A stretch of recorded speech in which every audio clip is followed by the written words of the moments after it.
Comment entendez-vous résoudre cette problématique-là en ce qui concerne l'électricité, le carburant, le gaz et les énergies renouvelables?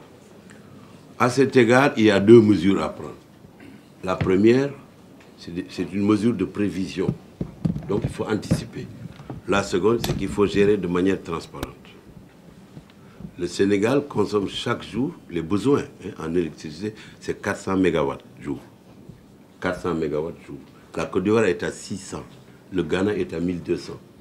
Déjà, nous avons un certain retard de ce côté-là. Eh bien, pendant de longs mois, sinon pendant 3 à 4 années, le Sénégal n'a pas pu dépasser 310 sur 400. Donc, déficit de production d'énergie. Deuxièmement, il y a deux variétés de carburant pour produire l'électricité. Mais c'est le même carburant à l'origine. Lorsque le fuel ou le gasoil sortent de la raffinerie, ces produits contiennent des molécules d'eau et de carbone. C'est pour ça qu'on appelle ça hydrocarbures. Eau, H2O et carbone, C. Au bout de 120 jours, lorsque ce produit est dans des tankers, avec les effets de la chaleur interne à la cuve, il se produit des molécules qui viennent multiplier les molécules de carbone. Et lorsque les molécules de carbone atteignent un certain niveau, le pouvoir calorigène du produit baisse. Parce que ces carburants-là entrent dans ce qu'on appelle les injecteurs. Les injecteurs, c'est des trous microscopiques où ne peut passer que le gaz. On ne peut passer que le gaz. Lorsque la combustion se fait de ces produits pour produire de l'électricité, le carburant passe de l'état liquide à l'état gazeux. C'est donc des molécules de gaz qui passent à travers les injecteurs et qui allument le système qui produit l'électricité. Donc, selon la qualité du carburant que vous mettez, si c'est du carburant sorti de Houston, ça vient de là, la plupart du temps. Tant que les 120 jours ne sont pas passés, ce carburant est transformé en gaz facilement. Mais lorsque les molécules sont venues polluer les molécules de carbone, ça devient des cristaux comme les grains de sable.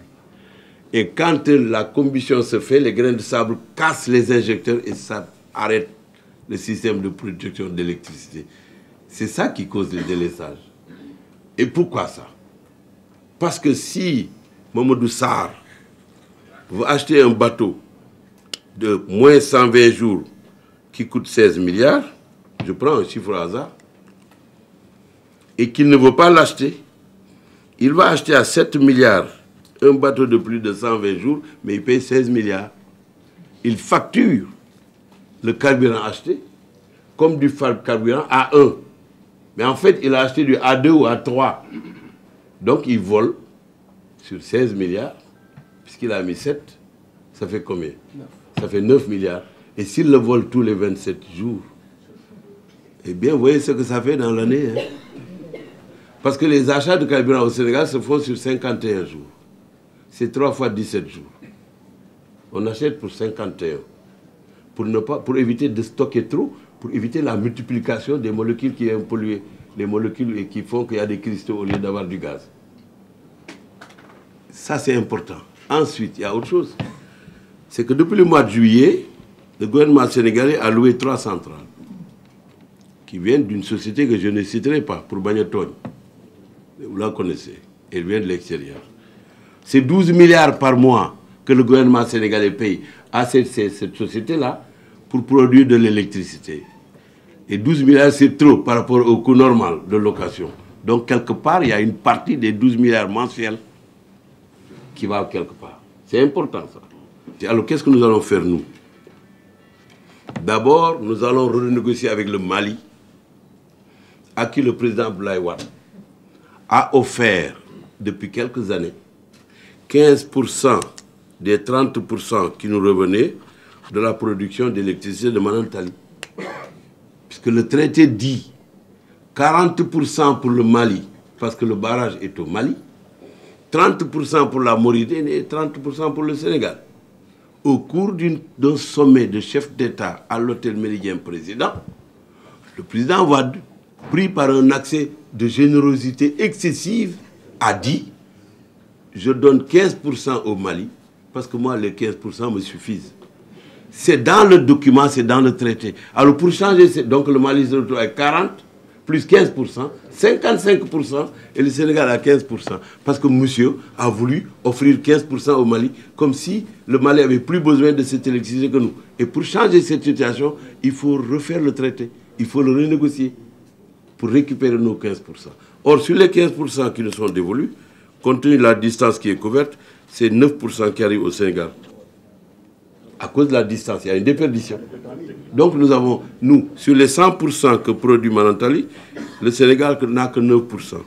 Par la générosité excessive d'un homme, généreux avec le bien d'autrui, généreux avec ce qui ne lui appartient pas, généreux avec tout ce qui concerne le Sénégal.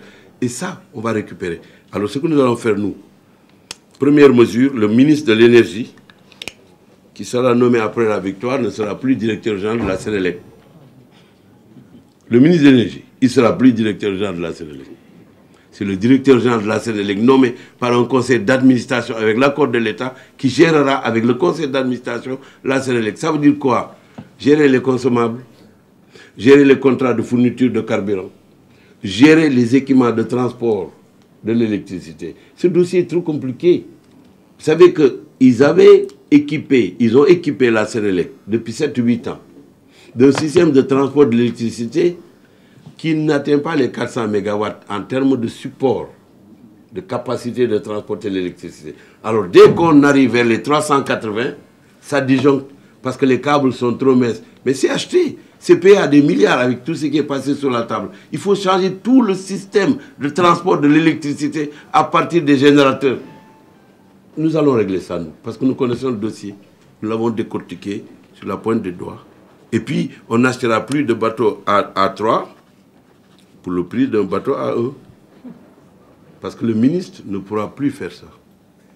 Et on ne permettra à personne de le faire. La Sénélec a un endettement extrêmement important.